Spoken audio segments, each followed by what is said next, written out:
Drug prices are always in the news and sometimes controversial, but the underlying economics of drug pricing is often misunderstood or not appreciated.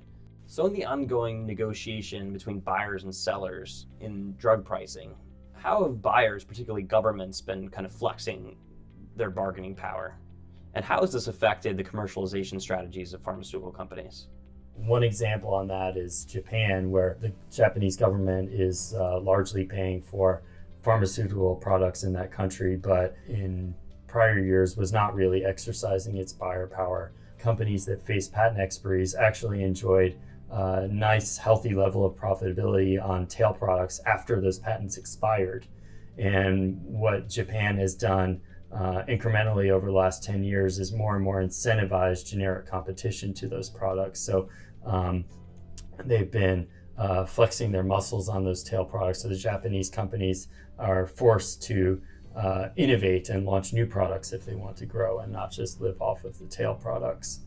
I think you've also seen a pushback on evergreening, which is a strategy the pharmaceutical industry uses to prolong the life of their products, and that's switching the dosage or going from capsules to tablets or something like that. And you've also seen a pushback on products that lack differentiation. Payers are saying, hey, it's just not differentiated, we're not going to pay for it.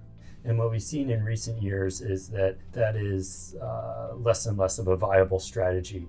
And companies that are trying that, their sales end up being very little, or companies even earlier on now cutting the cord. If the phase 3 data may be enough to actually get FDA approval, but they say this isn't differentiated, so the buyer power in the US is too strong, we're not going to be able to challenge the incumbents, and so we're just not going to commercialize it. You've also seen pushback on price. So it's a great example of the class of drugs called PCSK9 inhibitors, and these are drugs that lower cholesterol.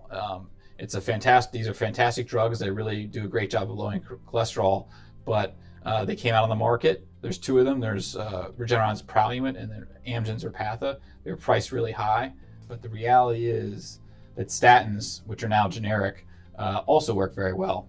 Not quite as well, but they work well enough. So the reception on the part of payers was very bad, and the drugs, which from a clinical perspective look fantastic, actually have kind of been duds commercially.